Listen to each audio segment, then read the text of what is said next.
Shane van Gisbergen was nearly unstoppable in Mexico City on Sunday, winning by more than 17 seconds. It proved to be the greatest margin of victory in a cup race since 2009.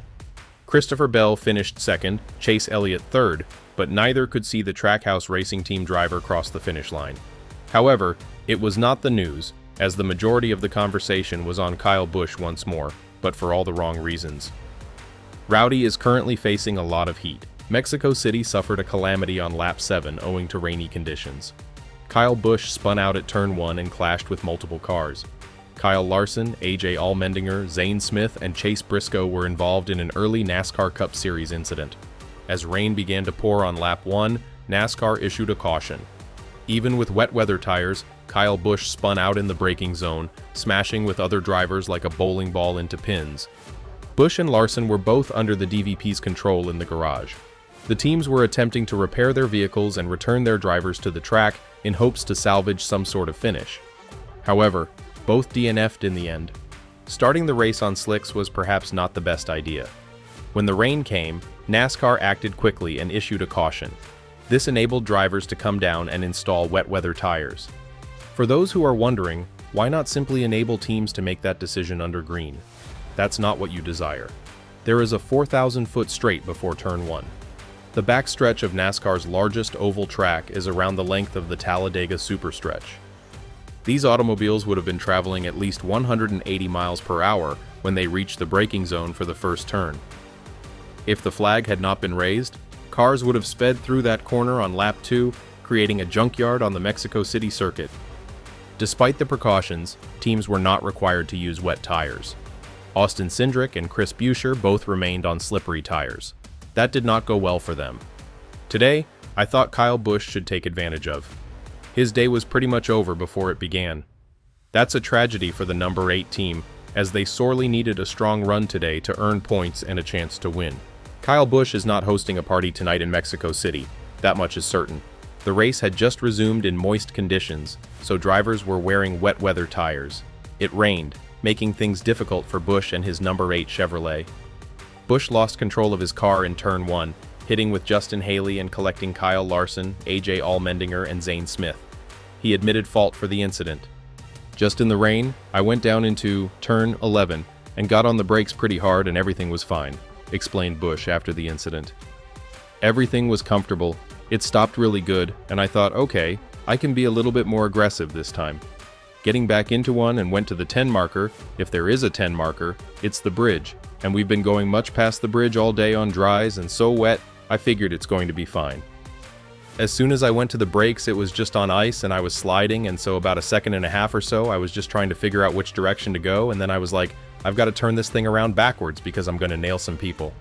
So, I hate it for all those that were involved in my mishap there, and hate it for Lucas Oil, and of course RCR, ECR the guys. I mean, the car yesterday in qualifying was really good. It felt like we were going to be really sporty in the dry. I hate that the rain came, and now it's nice and dry, so just have to go fight for more points in another week. Busch's team attempted to repair the car and get it back on track. They were unable to remedy it, thus their day came to an end early. A DNF is not what Busch needed. He appeared to be quick entering the race, beginning in P11. With only 10 regular season races left, he is 44 points out of the playoffs. Worse, Busch's career-long winless streak has reached 73. The last 2 years have been less rowdy than previous years.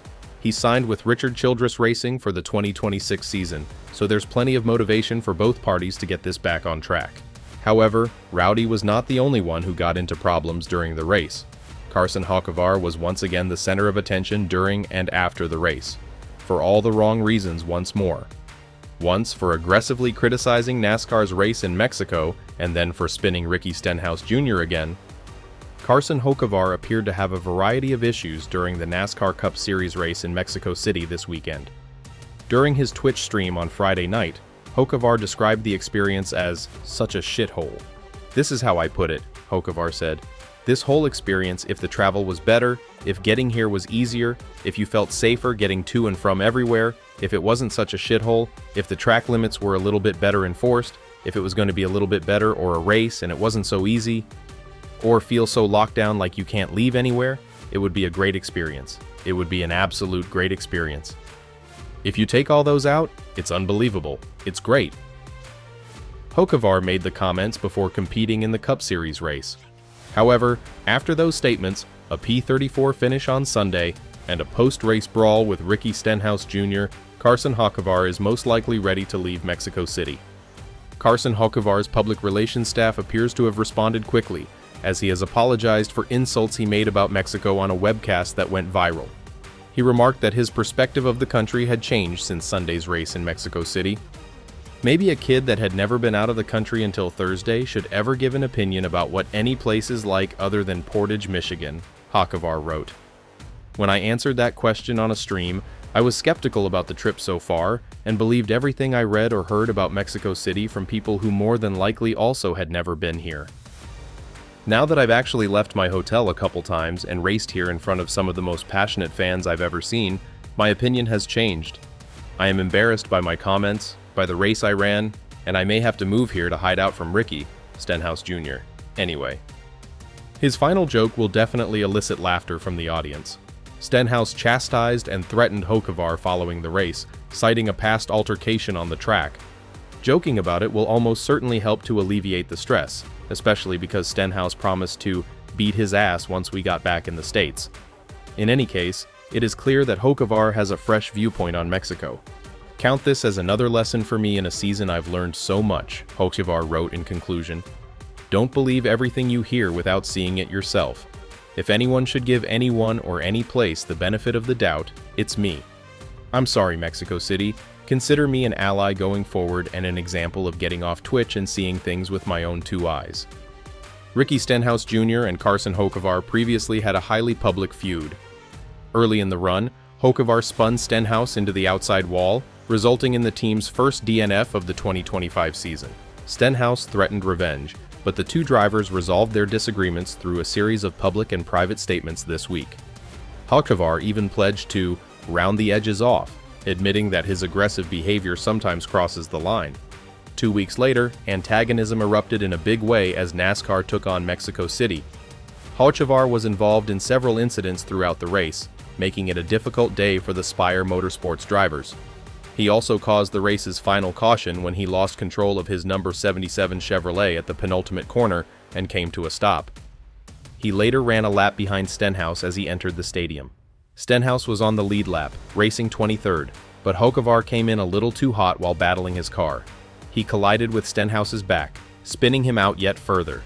Stenhouse dropped to 26th place, eventually falling to 27th by the time the checkered flag flew. Stenhouse was very upset after the race as he marched over to Hocevar's car and yelled at him through the window. The vast portion of the conversation was filmed on in-car cameras. "I'm gonna beat your ass," Stenhouse said. "You're a lap down, you got nothing to do, why'd you run right into me?"